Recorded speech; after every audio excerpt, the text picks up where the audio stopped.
bem? Eu estou aqui para fazer uma entrevista com um grande amigo e grande escritor, Carlos Massoco. Carlos, tudo bem? Tudo bem, Edu? Tudo beleza? Muito obrigado pelo grande escritor. Grande amigo, a gente sabe que nós somos já, né? E obrigado pelo grande escritor. É a sua opinião e eu admiro muito. Carlos, eu quero te dizer uma coisa. Eu vou direto ao assunto. Essa vontade de escrever começou na infância, na adolescência. Queria que você falasse um pouco, quando é que surgiu essa vontade de escrever?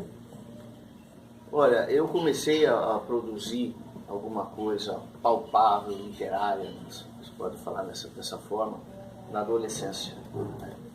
Eu sempre gostei muito de livros. Mesmo antes de aprender a ler, eu brincava muito com os livros da minha mãe. Minha mãe teve muitos livros em casa.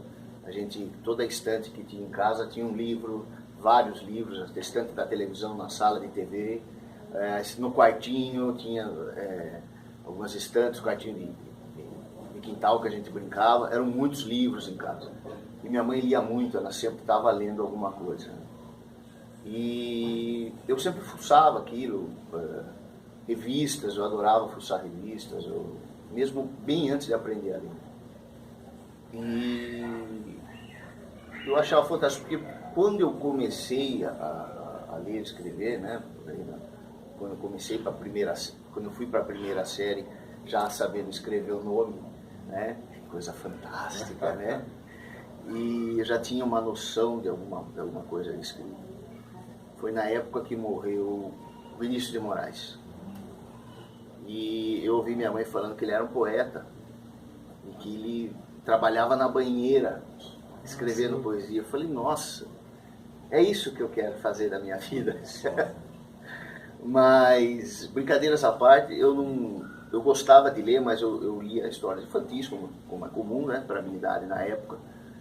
E eu sempre fui um cara muito sonhador. Eu sempre tive muitos heróis, desde criança. Super-Homem, o Homem de 6 milhões de dólares, o Homem do Fundo do Mar. E isso despertava muito a fantasia na minha cabeça. Né? E com o tempo, na adolescência, eu comecei a sentir uma vontade de criar, de produzir. Né? Aquela manifestação artística que está dentro da gente, de criar alguma coisa, né? De pôr alguma coisa para fora, de achar que a gente já tem uma certa bagagem, já tem um certo conteúdo para pôr para fora.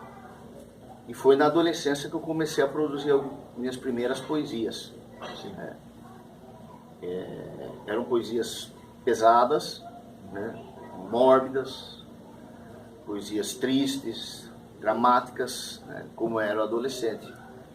Como é um adolescente. E eu havia passado por um problema muito sério. Eu havia perdido meu pai com 13 para 14 anos e acho que todo aquele sentimento de perda, toda aquela sensação começou a sair na poesia. E eu me sentia muito bem quando eu começava a produzir poesia. E fui me aprimorando aos poucos, fui procurando ler mais, né, na adolescência também. Lógico que foi bem devagar, não foi uma coisa assim que eu já saí lendo James Joyce, não. Eu li aquilo que era para o jovem, que despertava curiosidade, Arthur Conan Doyle, Sherlock Holmes e tudo. E comecei nesse período aí, dos 16, 17 anos. E como que chama esse primeiro livro? Você publicou ou não? Sim, eu publiquei o primeiro livro, isso. Meu primeiro livro chama-se Dois Poetas. Tá? Dois Poetas por quê? Porque eu lancei junto com um amigo. Tá? Não é bipolaridade, nem nada. Nesse livro, eu lancei ele lancei ele tardiamente. Aí estão as minhas primeiras poesias, que eu escrevi na adolescência. Só que eu publiquei esse livro só com 30 anos. Entendeu? Então, deu uma vontade de publicar, eu queria publicar, porque eram poesias muito significativas da minha vida. E eu queria publicar. E nessa época já era mais fácil de publicar livros, né? Então eu fiz o lançamento desse livro com esse amigo meu, Edinaldo, né? E através dele eu conheci o professor Cláudio, o professor José Cláudio Novelli de Almeida, um senhor de idade que tinha um conhecimento muito grande de literatura. E eu, à medida que eu ia escrevendo, eu mostrava para ele o material. Nessa época eu estava escrevendo alguns contos policiais, influenciados pelo Conan Doyle, né? E esse Cláudio, ele me lapidou. Ele chegou para mim, quando eu levava as poesias, levava os contos, eu escrevia contos fantásticos também, influenciado por Cortázar, Jorge Luis Borges e todo esse pessoal. Ele chegou para mim e falou: Carlos, eu vou vendo tudo que você está produzindo e a forma que você está produzindo, eu vou te dar uma dica importante. Quero que você guarde isso. Isso foi em 2002. Escreva sempre da forma mais simples possível. Não use termos pernósticos. Fique longe da questão acadêmica, erudita. Você estude. Estudar nunca é demais. Você gosta, como ele diz para mim, você gosta de estudar, estude. Mas entenda uma coisa. Quem tem que consagrar aquilo que você produz na arte é o povo.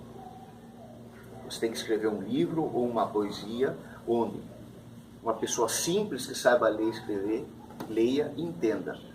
Um professor doutor de uma universidade, leia e entenda. Você tem que achar esse ponto da poesia, esse ponto do conto, esse ponto da literatura.